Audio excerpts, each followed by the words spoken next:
Yep.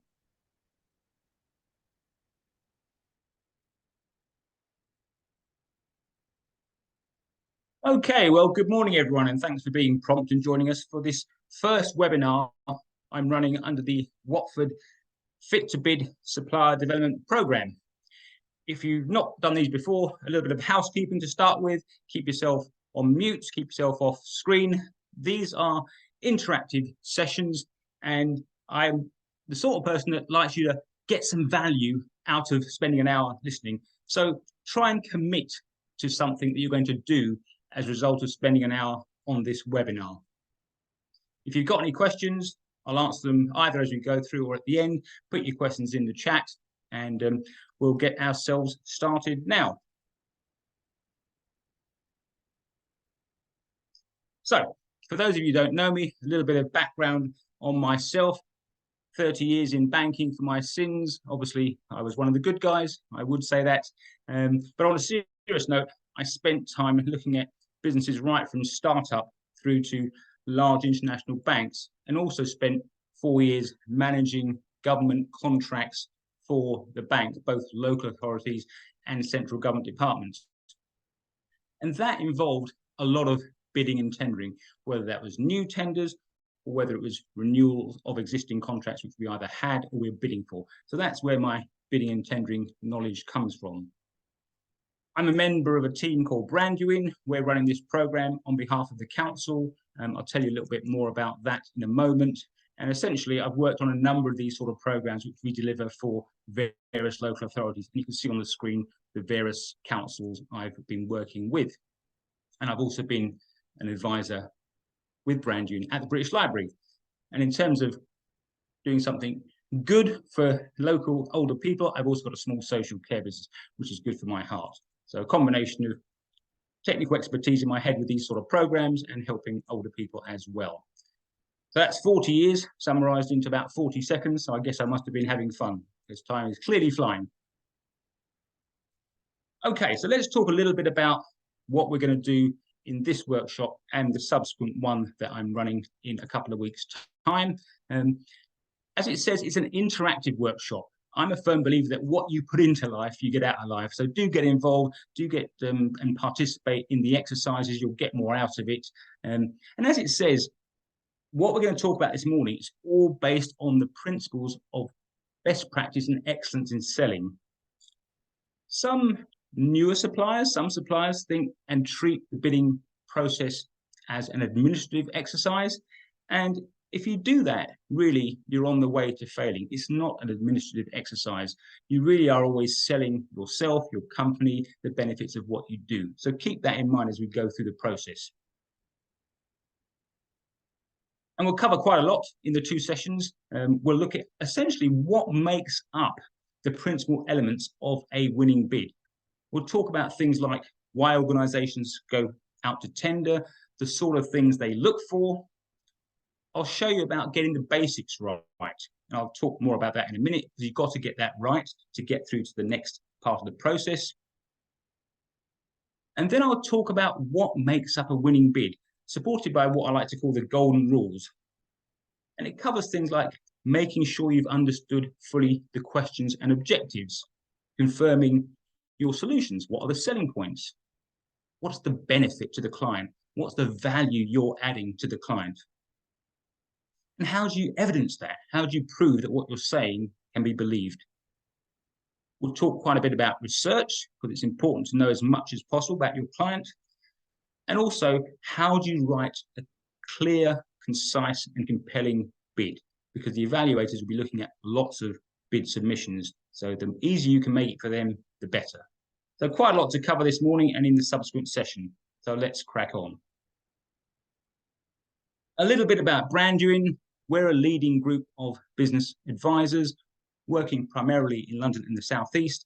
And we work with local authorities, with business growth hubs, local chambers of commerce, and universities, primarily delivering these types of programs on behalf of the councils to local businesses. And it's all generally around helping what the councils call building community wealth. You may have come across that term. It's essentially the councils and the local authorities trying to ensure that local businesses and local people benefit from the growth within their borough, within their council. We work with all sorts of businesses. We work with basically from startup through to more established businesses, both in the UK and overseas. So whatever type of business you're running, hopefully we can help. And politically incorrect, but we're all of an age where we've basically either do run our own business, have run our own business, and also have some technical advice. So we've been there, seen it and done it as well, and made the same mistakes that you may well be making along the way before you get to the right solutions. So this is a slide we're very proud of. It's taken us the best part of 10 years plus to actually produce this slide. That's nothing to do with my poor PowerPoint skills, but on a serious note, you can see the broad range of entities and organizations we've worked with over the years. And we're very proud of this slide, obviously, because it's something that's taken us, as I say, some time to build up. We run a number of different programs, as you can see. We run a sales program, and these programs, as I said, they're relevant to both startups, businesses are looking to scale up, and established businesses. I won't go through all the programs, but what we're doing here is the bottom right, is the Fit to Bid program. These are very common, and we do a lot of these for local authorities, where essentially they're just trying to increase their local supply chains of businesses rather than giving it to larger national companies. So lots of different programs. These are just a selection of programs we've run in the last sort of two to 3 years. I've worked on virtually all of those, and you can see there's quite a range of those different types of programs, but they're all designed to help local businesses improve in some area of how they win larger contracts or how they interact with either larger tier 1 organizations or public sector local authorities. So lots of good stuff that we're very proud of having done in the last couple of years. Okay, bidding and tendering can sometimes feel like a bit of a sort of a complex area. So I thought I'd start off by just sharing with you some of the key issues that SMEs tell me and our teams what challenges they face when they're looking to bid, either with local authorities or with larger tier 1 organizations. So what you see on the screen there, it's actual feedback from SMEs that we've worked with throughout these programs. It's not something I pulled off online. This is genuine experience and feedback from companies just like yours. So they talk about having insufficient experience within the public sector, that the industry is dominated by large players, smaller SMEs are locked out. You're not known to public sector buyers. It's difficult to get hold of the right people. Often, perhaps, you don't have a proactive marketing strategy. You don't have consistent marketing activity. Perhaps they don't have enough case studies, testimonials to prove what they say they can do can be done. It's a time-consuming process. You're all busy people. I know that. You don't have enough time. You haven't got the resource to plan properly. You're not quite sure about how the tendering process works because it can be quite involved. We'll talk about that, of course. And you're not experienced in how to write and develop strong winning bids, and you're not sure what to put in them to make them winning bids. Well, the good news is we'll cover all those areas both today and in the subsequent session, and I'll give you tips, ideas, techniques to help you make sure that you don't trip up in any of those areas. And you will need to commit some time to that, of course. And the diagram on the right just shows you the process in terms of the bidding structure, if you like. A little bit about the program and its methodology. Essentially, when you're dealing with certainly the public sector and often larger tier 1 private sector organizations, you won't be dealing with the end user. You'll actually be dealing with a procurement department, dealing on behalf of the end user. So we'll show you how to engage with the procurement departments, what they look for, how to strengthen your bid to ensure they evaluate it strongly. We've got an online bid capability assessment questionnaire. If you don't know about that or you haven't seen that, there's a link at the end, which I'll give you. I would strongly encourage you to complete that. It won't take you hours. It takes you 5 to 10 minutes at most. And on the back of that, what we will do is we'll produce a bespoke report showing your state of preparedness for the bidding and tendering process. So you can then see perhaps where the gaps are or where you need to perhaps improve. of course, will help you improve your bidding skills. That's all part of this process here. And as I said earlier, treat the process as a sales process. It is not an administrative exercise. There is, of course, an element of admin, but it's a sales process and always is. And we've got also these one-to-one tender advice sessions, which the council has sponsored. So again, I'll talk more about those, and you're all eligible for 2 fully funded sessions with a specialist advisor like myself. And finally, we're running a couple of Meet the Buyer events because, like I showed you in the earlier slide, often you find it's hard to get hold of the right people, particularly if you're trying to get hold of senior influencers and decision makers. So we'll get you all together in a room. We'll get those senior people in the room with you so you can talk to them, you can hear what's important to them. So there's a lot of support available under the program. And following on from that, some of the benefits. It's a great program. Of course, I would say that, but it is, genuinely it is. And each one of you, provided you can commit the time, will be getting a lot of support, will help you obviously to assess your bid writing skills, where you are at the moment. We'll give you tips and techniques to implement best practice. As I just said, there are 2 face-to-face Meet the Buyer events, one-to-one confidential advice sessions.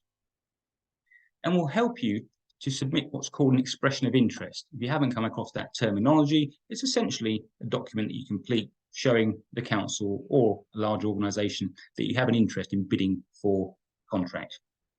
We'll support you with writing and submitting winning bids. And additionally, I don't know if many of you have heard of it, but we'll help you produce a tender business model canvas. The business model canvas is essentially a business tool which helps you succinctly to analyze your business on one piece of paper, both internal, external, and financial factors. So it's a good discipline in terms of the tendering process. We'll help you define your value proposition and how you make that stronger for the procurement departments. And there is engagement throughout this program. We don't just do the one-to-ones and then say, see you in a couple of months. We'll support you and give you regular ongoing feedback. So there's lots of good stuff available on the program. And like I just said, you just need to commit some time. I know it's precious, but it's valuable if you want to really succeed in the bidding and tendering process. Okay, so to start off, here's a picture that I'm sure most of you will recognise, the redevelopment of the Watford town centre. And the question is, did you bid? Did you bid to get involved? I'm going to make some assumptions here, always dangerous. I suspect probably a lot of you didn't bid because you probably thought, wow, that's a huge contract. I don't need to, I can't really get involved in that. And the point I'm trying to make here is with the proper planning, with proper systems, processes, structure, knowledge, all those good things, there's no reason why you and your organization shouldn't get involved in these larger contracts, either directly or perhaps as part of a consortium or supporting other suppliers who already have dealings with the council. So don't be put off. What I'm saying is by these larger contracts, just make sure you have the right structure and process in place. So first exercise for you all to consider, a very simple one. It just helped me get a bit of an idea of what your tendering experience is. So as it says on the screen, if you've never tendered before, can you put a 1, please, in the chat box? If you've completed some tenders, it's a 2.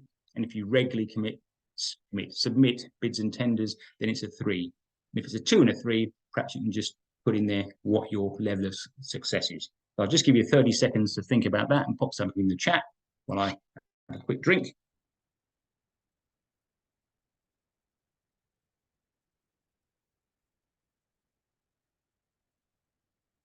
Okay, yeah, thanks. People are starting to put some things in. Yeah, quite typically, a number of you perhaps haven't submitted tenders before. Okay, some of you could, 1 or 2 of you have submitted a small number and had a degree of success, so that's good.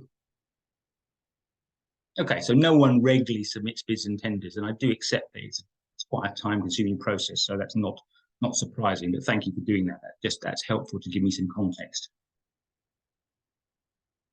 Okay, so first exercise for you to properly think about, and give you just a couple of minutes to do this. Like I said, do get involved, do take part, do exercise your brains. And the first question is, why do organisations go to tender? Take a moment to think about that, because it takes a lot of time and effort on all sides. It takes a lot of time and effort for suppliers, but also for the client. So why do they put themselves through that process? And as you think about things, as you put some stuff in the chat, always try to put yourself in the mind of the buyer. Try to write your bid response from their perspective, because if you can do that, you'll be in a much stronger position to write a winning bid.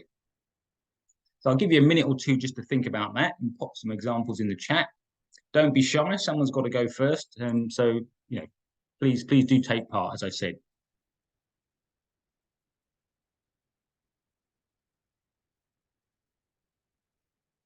Yeah, that's a good point, Alex. Yep, certainly businesses and clients just want to go out to the market to check what suppliers are out there sometimes, because they may be been dealing with one supplier for some while and they don't know everyone in the market. So they go out to tender to see who else is out there that might be able to help. Yeah, that's a good one. Anything else, people? I know you've got some answers there.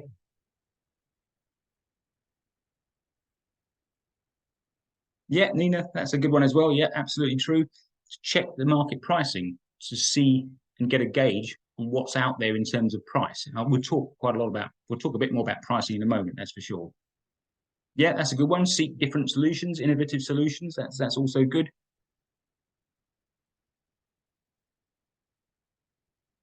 Anyone for one more? Yeah, that's true. Yeah, and people, local authorities legally have to go out to tender for certain contracts if they're over and above a certain size. So that's good. And what sort of things do you feel that they're looking for in a provider? Give you 30 seconds to think about that as well.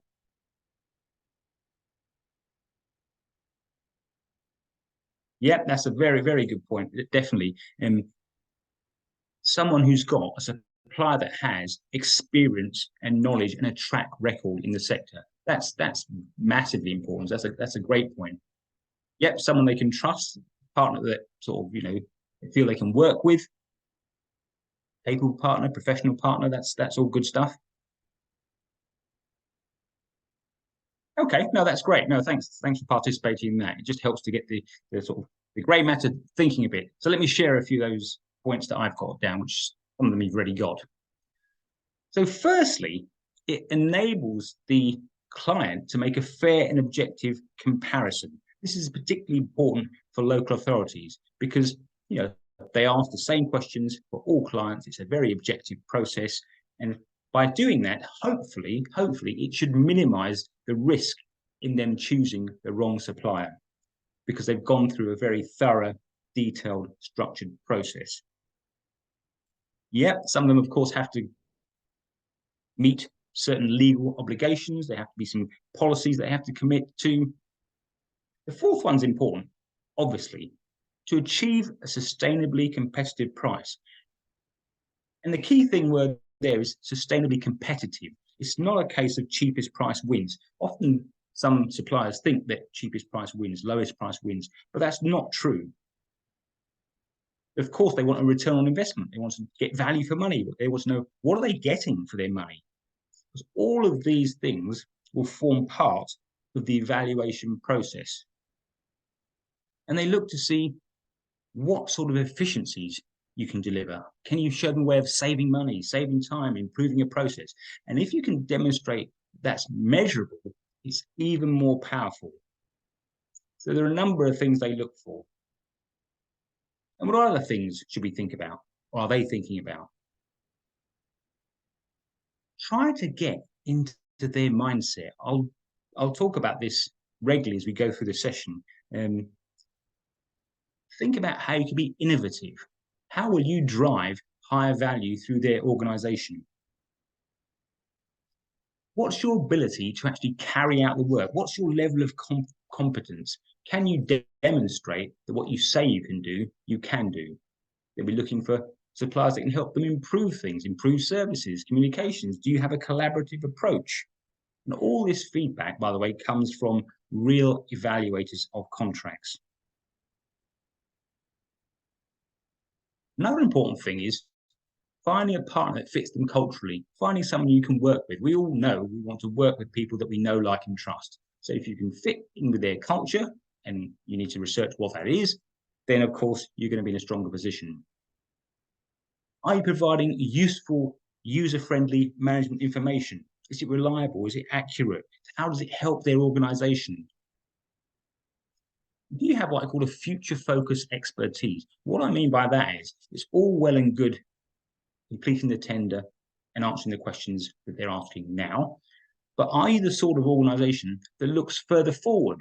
Have you researched the organization to see what are their objectives over the perhaps 12, 18, 24 months? So do you think forward? Are you a partner as opposed to purely a supplier? Are you transparent in terms of your communication and open and honest? Will you take accountability for things when they go wrong? Because we all know in business, things go wrong. That's life. It's how you put it right. And do you have a problem-solving ethic? Can you find ways of dealing with an issue, providing a solution which the customer can't, which is more efficient? And the final one is they're looking to ensure satisfaction of the internal client. Because as I said earlier, often you'll be dealing with the procurement department, not the end service user.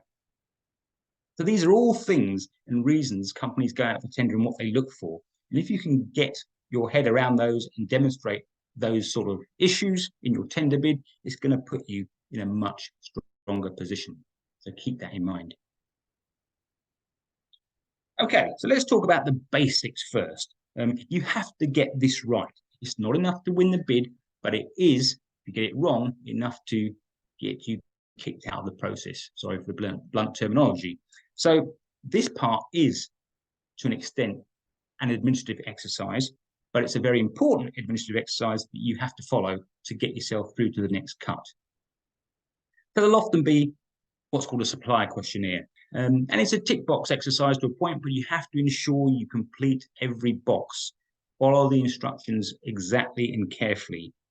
There'll often be a form of tender to say you've read everything, you agree with the terms and conditions which you need to sign. Particularly in the public sector, there'll be a non-collusion certificate, which is something that says you've come up with your bid independently, you've not colluded with anyone else, you've read and agreed the terms and conditions.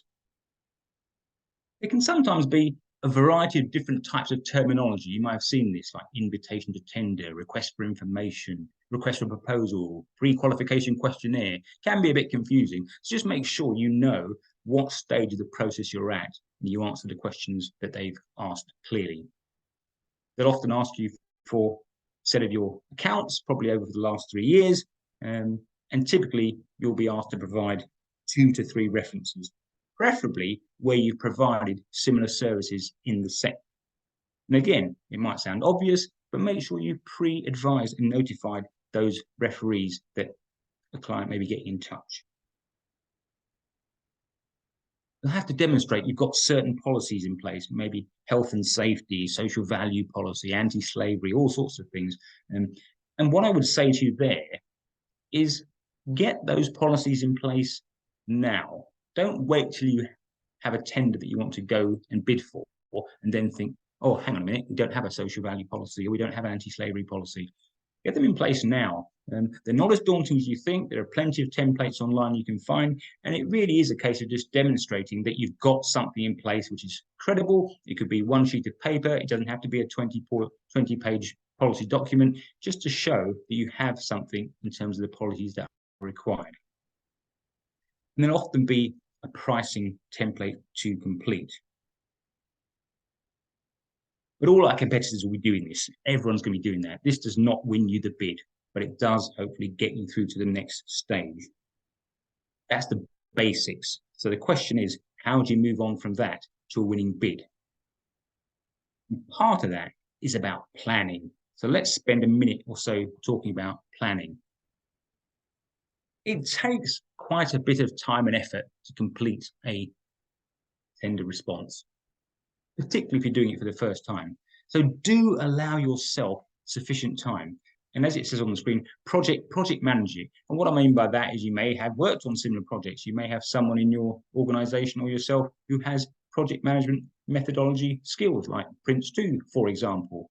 And so, even in its simplest form, Design a simple spreadsheet. Make sure you put in there all the milestones and targets and goals and responsibilities and dates for when things need to be done.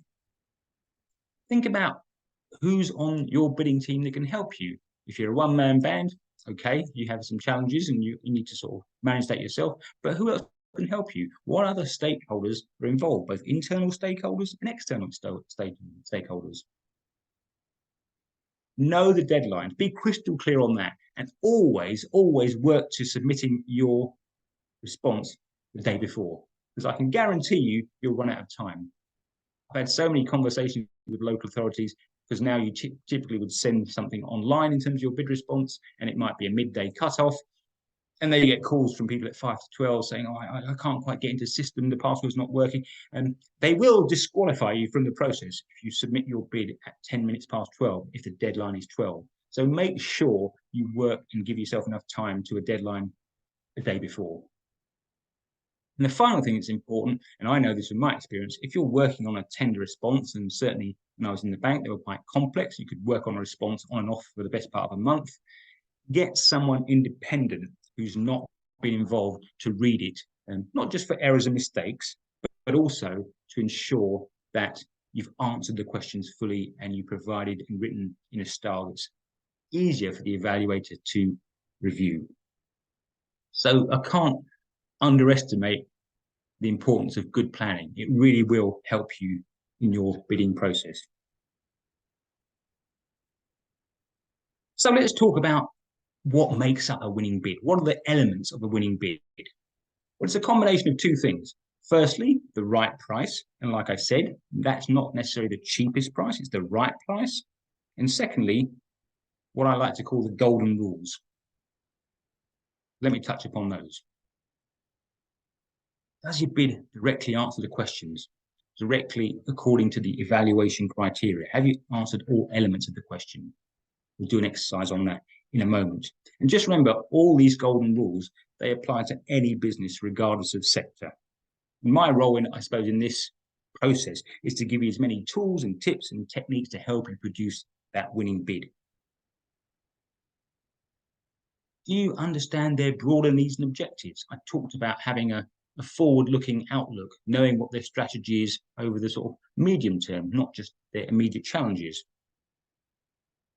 Can you demonstrate a competent and credible solution? Can you prove that you know and can do what you say you can do? Have you talked about benefits? What value you add to the client? Don't basically talk about yourself. Don't talk about your business. Talk about what you can do for the client, what value it adds. Because everything you put in your bid response should relate back to the, what the client wants to achieve, essentially. So talk about benefits. Can you back up what you say with evidence? I'll talk more about that in the second session, but we will do a little bit about that now as well today. So can you prove that what you say you can do can be done and make it believable? And finally, have you written your response in a way that's clear, lean, and precise? The evaluators are busy people. It's not a full-time job for them typically, so they'll be balancing lots and lots of priorities, just like yourself. So if you make their job easier, that can really help and differentiate you from your competitors. And I talk about that in more detail in the second session. So a combination of right price, golden rules, and this morning we're going to look at those first two areas in red. So a fundamental golden rule of bidding. Excellent bids will usually win contracts. And the more astute amongst you will know or guess that the next box is poor bids will usually lose contracts. So it is a case of putting in your strongest, best bid.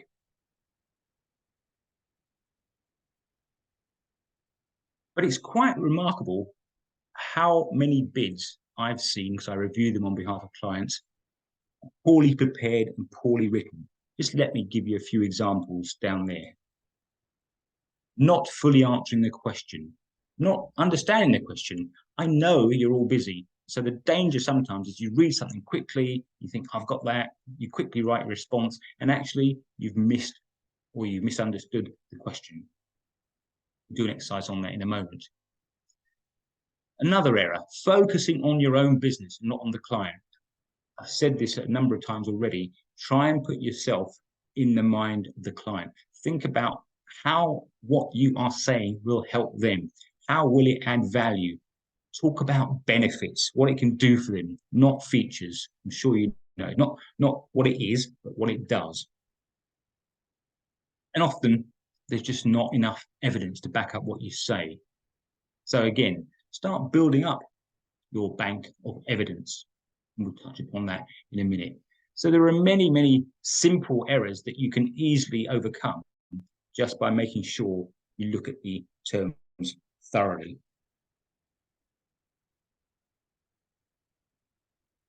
So here's a fundamental question. What is your plan for a great bid?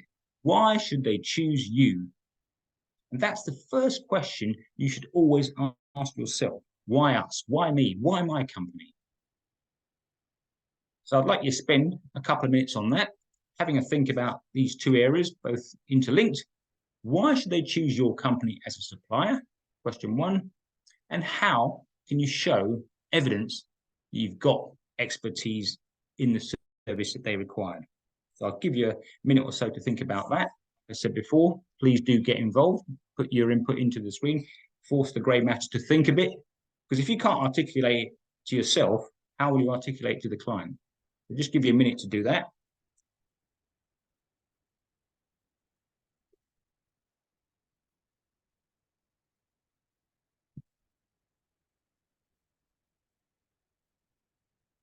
Yeah, that's definitely a good one, Alex. That's for sure. Yeah, if you've got expertise in the sector, that puts you in a very strong position. Certainly in the local authority market, when I was dealing with local authorities in my banking days, and it's still the same now, they all talk to each other.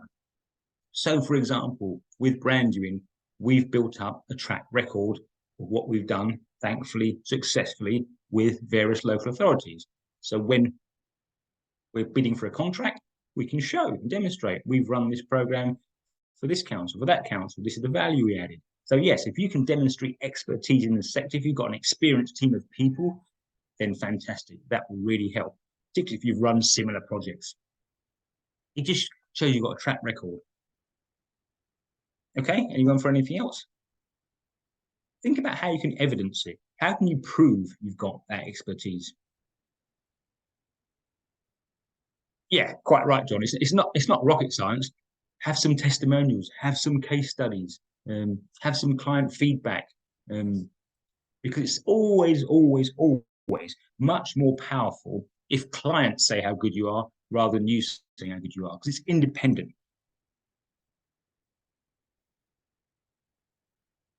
Like I keep saying, put yourself in the mind of the buyer and you'll be in a much stronger position.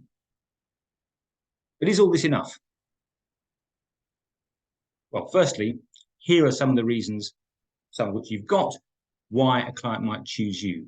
Think about how well do you know the client? Have you got a relationship? Spend time building relationships with your target clients. And if it's a council, for example, I accept they're busy, but of course there are events. Like I said, we're running the Meet the Buyer event. You can get hold of the right people. We will signpost you in the individual sessions to people who can help you. Start building up your bank of testimonials and references and case studies, and think about where they can find it. Because the evaluators, when they're reviewing bids, will always look for evidence. If it's not easily found, if it's hidden in your website, in a brochure, in some small sort of sub-paragraph, they won't find it. They won't look that hard. So make sure you've got it slap bang up on your website, or you've got Google reviews. So when they Google you, it comes up with lots of nice 5-star reviews. Like I said, can you demonstrate you've got expertise and experience in the sector? Not wishing to blow our own trumpet, but Branduin have numerous case studies and testimonials from councils saying what we've done and how successful it's been. So it helps us when we're bidding for other contracts, similar contracts. Can you show how you added value? And what's the knowledge and experience of your team? What's the size and level of your resource? So there's lots of reasons why a client might choose you, but you need to have that bank of content, data, evidence available. And as I said earlier, don't wait for a tender to produce it. Start producing it now, and you'll make your life a lot easier when you see a tender you'd like to bid for. But is all that enough? Because your competitors will all claim these things. They'll all be saying the same stuff.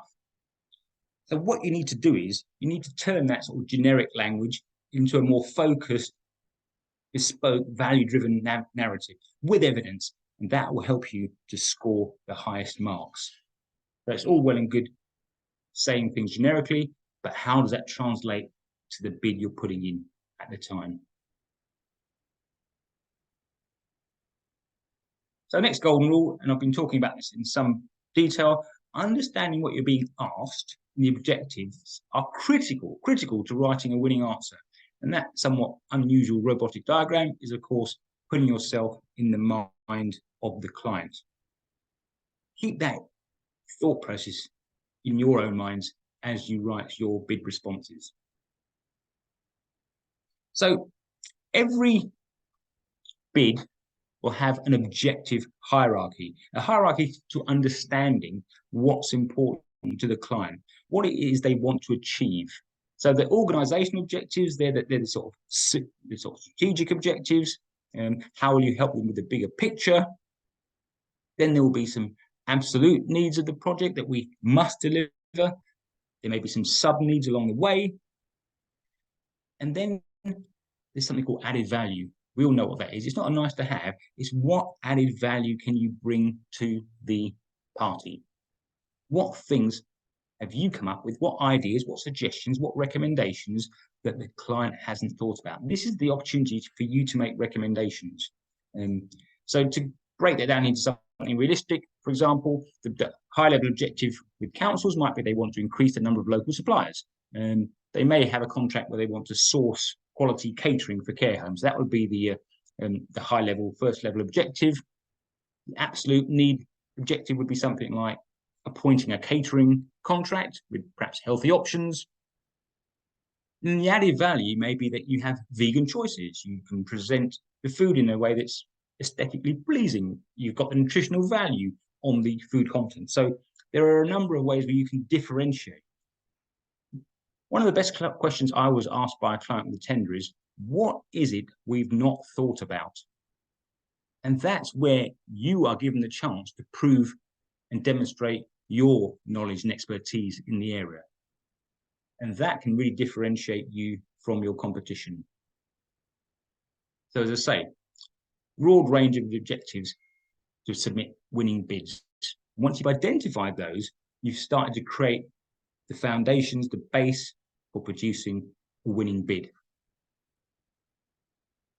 So let's look at, I guess, the four main ways where you can find out information. They'll tell you, first of all, in the invitation to tender. And often that's quite a weighty amount of documentation. So read that documentation, read the spec carefully. I know certainly when I used to get a tender invitation back in the day when they sent you a paper version, which they did, I'd just basically take myself off into a nice quiet room, metaphorically put a cold towel around my head, get a highlighter pen out and literally go through it and highlight all the key issues and things I need to think of as part of my tender submission. So read the tender submission very carefully. There'll be a pack of useful information. Ask questions. We can engage with people. You can ask questions of the council. You can ask questions of the tier 1 private sector organisations and you'll get answers. You can carry out your own research, and that is critical. You can increase and improve your understanding, and that will give you a competitive advantage over your competition. The more you know about your client, the better bid response you can complete, a more bespoke bid response you can complete.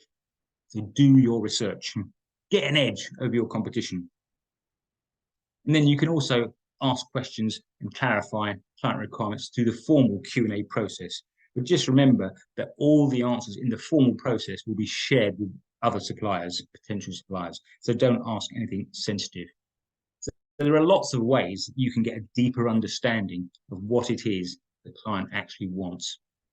It takes time, but it's worth it if you want to put yourself in the strongest position.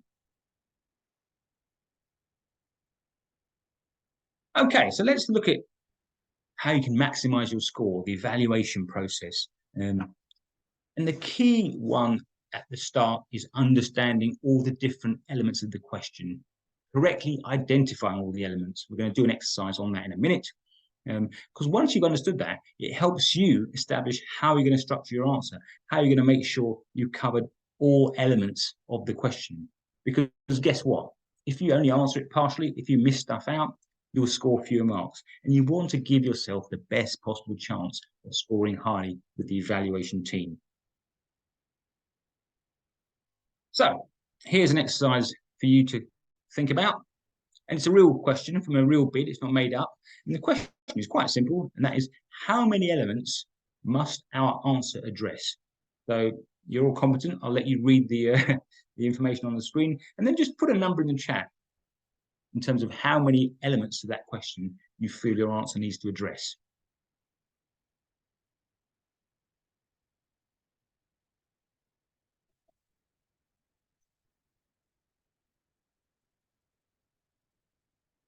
There's 3 paragraphs, so you might think there's 3. And yes, someone has put 3 in there, so yeah, that's a possibility.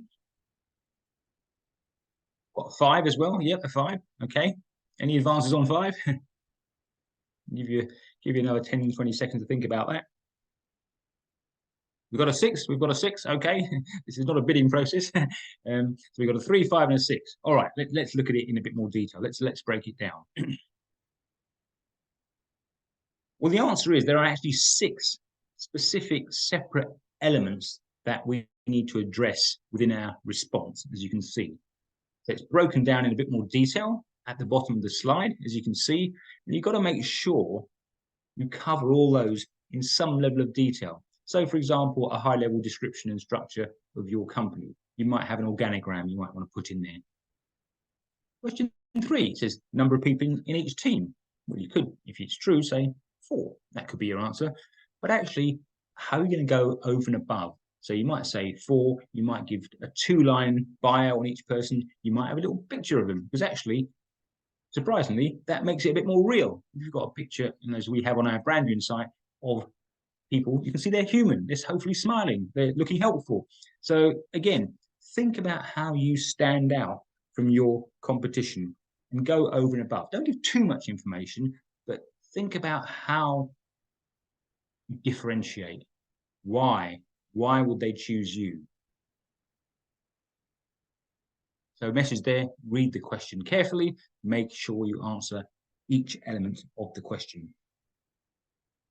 So let's look at evaluation criteria. This is just an example. There's no standard evaluation model, but essentially what you're looking for, of course, is to score as highly as possible. So I'm not going to read every column out, but you can see that if you don't either respond or your answer just doesn't really meet the basic question requirements, you're going to score very poorly. And what you're always trying to do, of course, is give as much evidence for the evaluator to score you well. So you've got a well-defined solution. You've explained the benefits. You've backed it up with evidence. You've quantified and measured and demonstrated how you can add value. If you can do those sort of things, which I accept are not easy, you're going to be putting yourself in a much stronger position.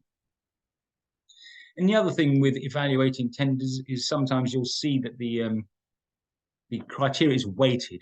So it's typically price and quality. It could be 50-50, or it could be 60% price, 40% quality. So on that basis, you know that they're looking for a keen price.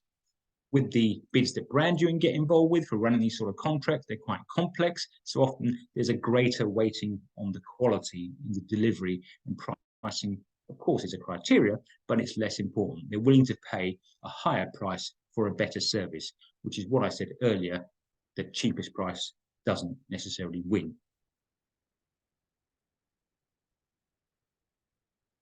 So next, and I think that's the final exercise for you to complete. Thanks for your participation so far. I talked about researching the client, and that is a way of differentiating yourself from your competition. So firstly, think about what are your potential sources of information on a client. And secondly, when you're doing research, what sort of information are you looking for? So again, I'll give you a moment or two to think about that.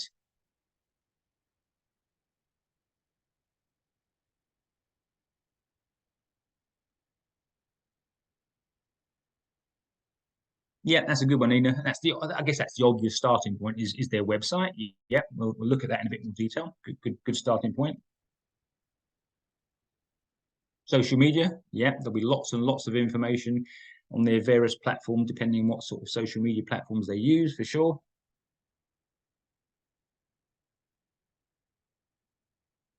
Anyone for anything else?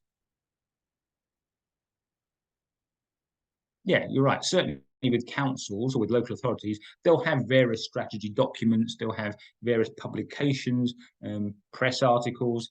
So there are a number of different sources where you can get information on your client.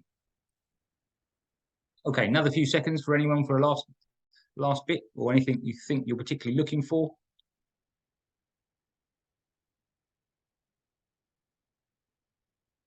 Okay, well, thanks for your input on that. Let me share some things. So, website to start with.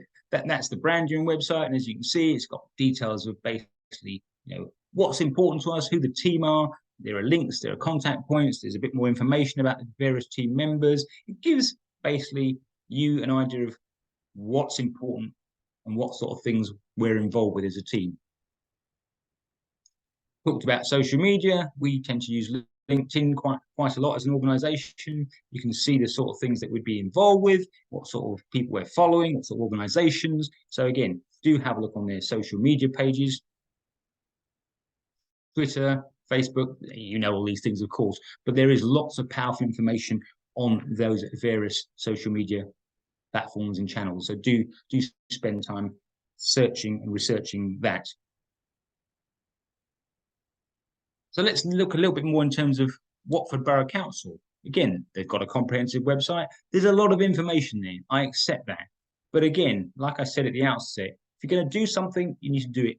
You might as well do it well. There's no point going at it half-heartedly. So do spend the time going through and looking at what's important to them, what are they proud of, what sort of things are mentioned in their website as current issues, perhaps, that you can reflect back, you can talk about in your tender.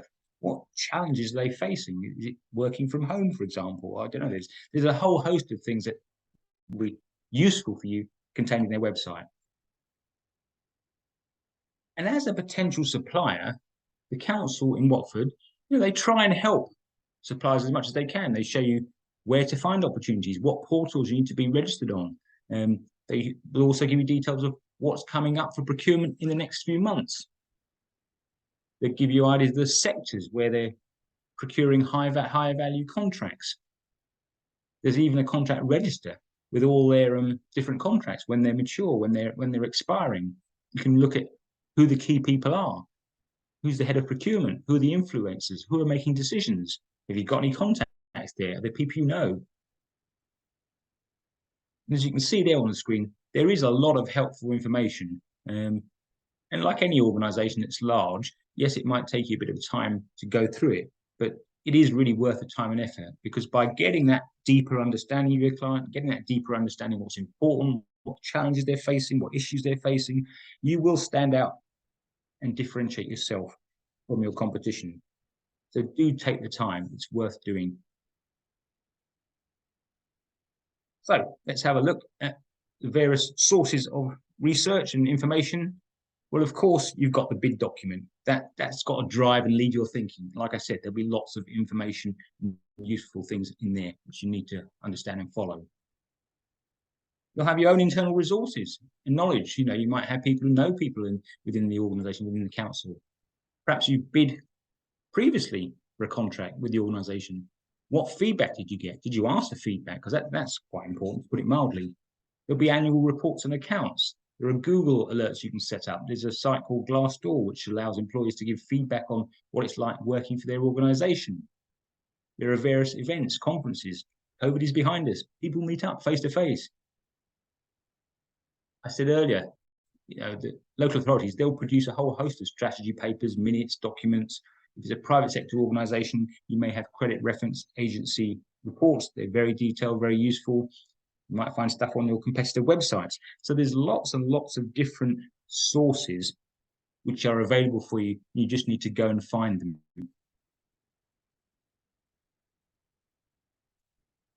And what sort of things should you be looking for? I've talked about strategy already, and I can't really underplay that point that it's worth trying to develop a deeper understanding of what's important to the client, not just now, but moving forward. What's their vision? What are their values? What's important to them? What are the challenges they're facing? What are their goals? How can you find in that information opportunities to make a difference? What changes are occurring in their market? I mean, I think every business I talk to at the moment, there's that balance between working from home and getting people back in the office. There's a challenge around getting the right resource.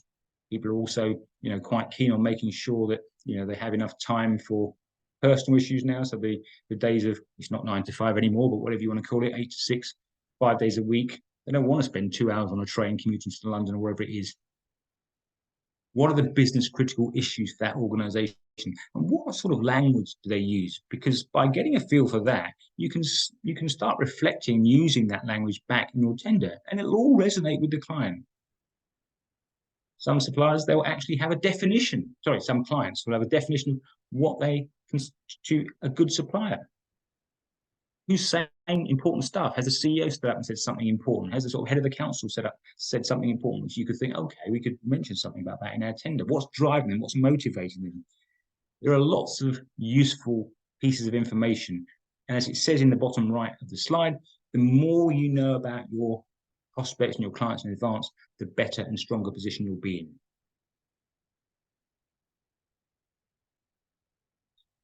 Okay, well, I think we're on track for time, which is good. I just wanted to touch a little bit about some of the things that are available to you on the program in terms of support. And we had our launch event back in June. This is the first of, let's say, 3 webinars that I'm running. The next one is in a couple of weeks' time. It follows on from this. And then also in the new year, seems a long time away, I'll be running a specific one on public sector bidding and tendering, because it is a little bit different from the private sector. There are also some live events, Meet the Buyer events we're running, and broader webinar support services like building a sustainable tender business model. Sustainability is a key issue. Things around developing products and services for procurement departments, because as I said, you're often dealing with a procurement team. You may have come across, I'm sure, the circular economy, and that's all about, how SMEs and how organizations tackle global challenges. You might think, well, we're too small for that, but it's things like climate change, waste, pollution. And as long as you can demonstrate you're doing something positive, you've got something green in your response, you're doing something to help and provide and add social value, like I said earlier, that's going to help you in your bid submissions. And also how you can develop key partnerships. Sometimes you may come across a tender which you think we can do part of it, but we can't do all of it. So we need to partner up with someone. So we talk about how you can do that as well. And finally, like I said, we've got these one-to-one tender advice sessions. So you're all eligible for 2 fully funded sessions, and they run literally throughout the term of the contract. They're confidential and they're one-to-one.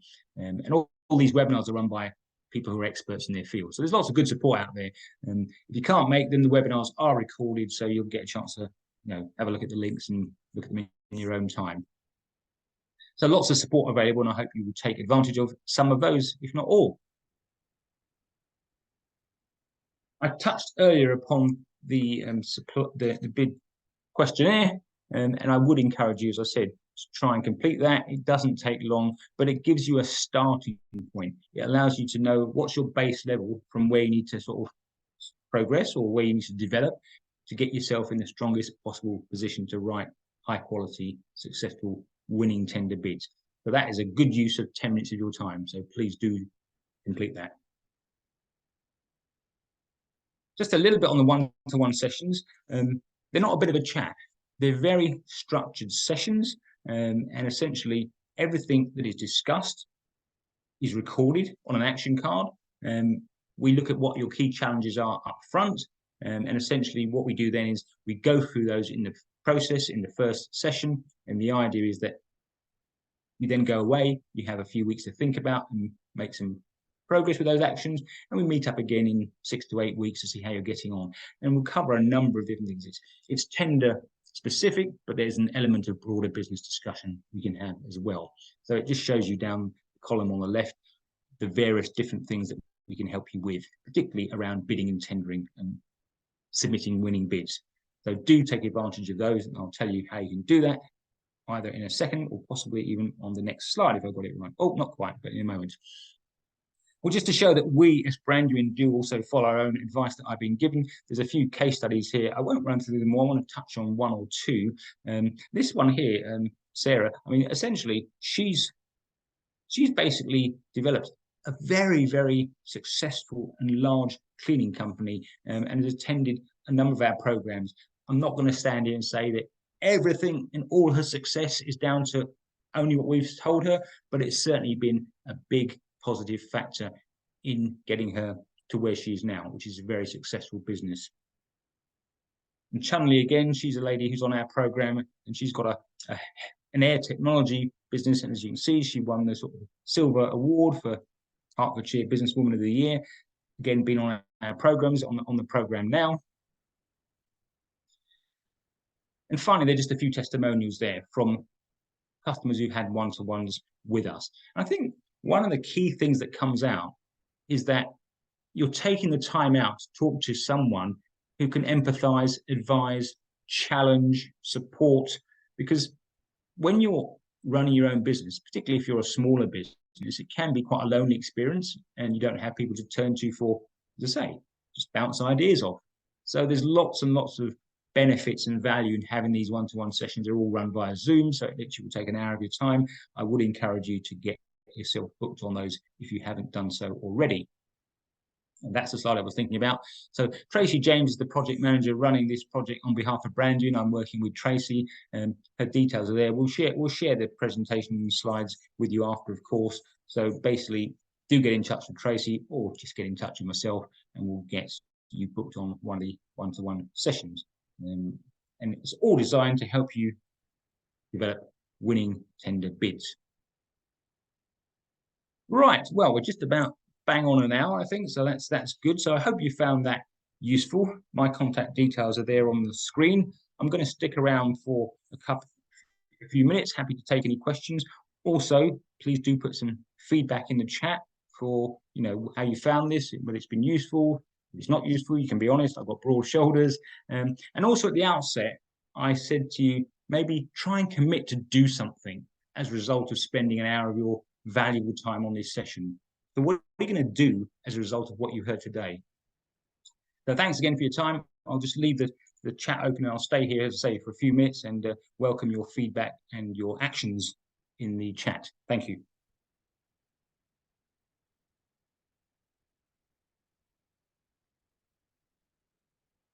Yeah, thanks, Alex. Glad you found it useful. That's excellent. It's important to me, of course. Yeah, appreciate that. I'm glad it's been helpful.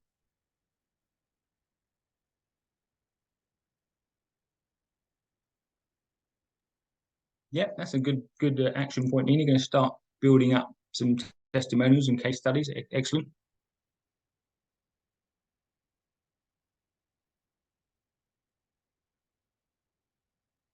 Yeah, review your policies in place. See what you need to do to update them, if at all. Okay, great. Well, have a great day. Thank you again for your attendance. Any questions, you know where I am, and we look forward to seeing you on future webinars and the one-to-one sessions. All the best. Thank you. Bye-bye.